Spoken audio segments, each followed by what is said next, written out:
Talambuhay ni Antonio Luna. Ang katalinuhan at pagkamakabayan ay mga angking kaugaliang kalakip ng katauhan ni General Antonio Luna. Ipinanganak si Antonio sa Binondo, Maynila noong Oktubre 29, 1866. Pinakabunso siya sa 7 anak ni na Don Joaquin Luna at Doña Laureana Novicio.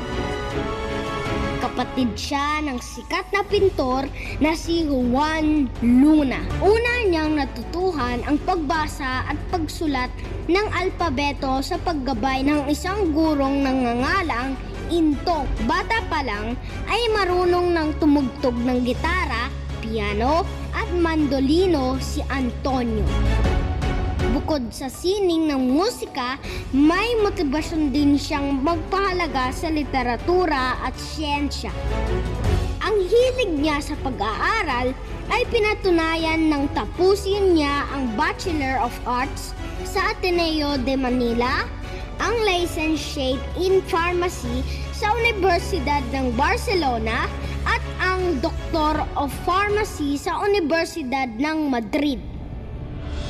Kung sa Pilipinas ay nagkamit ng unang gantimpala ang komposisyon niyang Dos Cuerpos Fundamentales de Química, sa Espanya ay hinangaan naman ng mga kilalang bacteriologist ang pananaliksik niyang El Hermatozoario Paludismo. Bilang scholar, naglakbay si Antonio upang makipagpalitan ng opinyon sa mga kilalang siyentista sa Belgium, Denmark, France, Russia, Japan at Germany.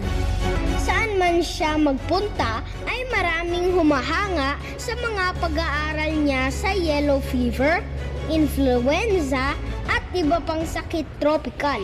Bukod sa pagiging matalino, may paninindigan din siyang ipaglaban ang karapatang magbigay ng opinyon sa alinmang isyong politikal na maibigan niya.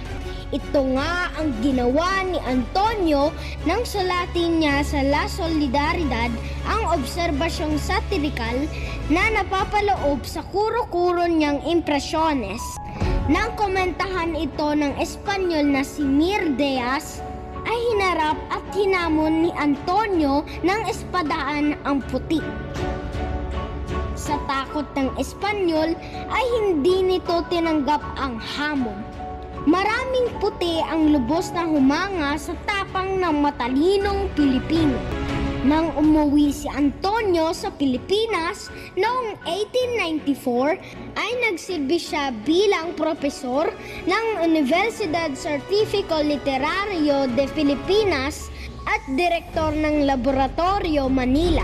Mga usapang politikal ay malayang pinanindigan ni Antonio na dapat lang maging probinsya ng Espanya ang Pilipinas. Kailangan din daw tanggapin ng mga Pilipino ang lahat ng karapatang ibinibigay sa mga Espanyol. Sa kasamaang palad, inaresto siya ng mga awtoridad sa mga liberal na kaisipang pinaniniwalaan niya. Para sa mga Espanyol, pasimula ito ng revolusyong plano ng mga katipunero. Ang pagkabilanggo ay ikinairita ni Antonio. Nang palayain ay nagdesisyon siyang mag-aral ng kursong pandigmaang nagbibigay diin sa estratehiyang pangmilitar. Kung pinagbintangan siyang revolusyonaryo, inisip ni Antoniong mabuti nga magrevolusyon nga siyang totoo. Nagbalik sa Pilipinas ang Gera Pilipinas-Amerika noon. Lalong pinagbuti ni Antonio ang pagiging propagandista nang itatag niya ang La Independencia. Naging tunay na revolusyonaryo ang siyentista nang italaga ito ni General Aguinaldo bilang direktor ng digma. Itinatag ni Antonio ang isang akademya militar na nagsanay sa mga opisyal ng revolusyon upang lalong maging mahusay na leader. Bagamat marami ang natuto sa disiplinang binigyang diin ni Antonio, marami rin ang may balat sibuyas na nagsusumbong kay General Aguinaldo. Para kay Antonio, ang hindi makatiis ay dapat lang na umalis. Bilang gerero, ang katapangan ay angkin ni Antonio. Maraming malalaking labanan ang pinamunuan nito.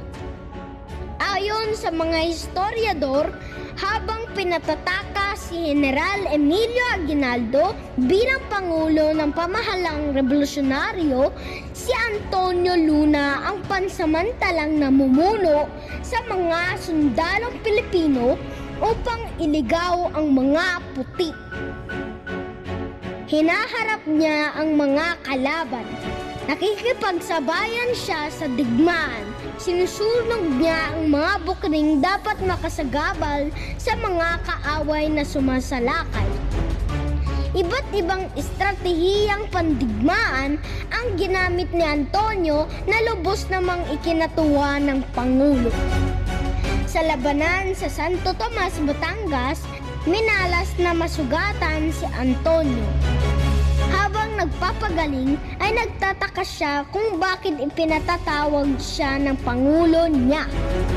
Bilang masunuring tauhan ay sumunod siya sa kabanatuan noong Hunyo 5, 1899, subalit wala sa komprehensya ang nagpatawag sa kanya. Sa sobrang galit ni Antonio ay pinagmumura niya ang mga sundalong dinatnan niya. Nakilala niya ang mga nabanggit na sundalong taga-kawit, ang mga revolusyonaryong tinanggalan niya ng armas bilang pagpaparusa sa kawalan ng disiplina. Habang pababa sa hagdanan ng kumbento, umalingaw-ngaw ang sunod-sunod na putok. Patay na bumagsak ang mabagsik na general. May mga haka-haka na biktima ng intrigang politikal si Antonio. Sa kasaysayang humuhusga, si Antonio Luna na lumaban sa mga kaaway, dumisiplina sa mga revolusyonaryo at nangangalaga sa kaligtasan ng Pangulo, ay isang tunay na bayaning nag-alay ng buhay alang-alang sa kalayaan.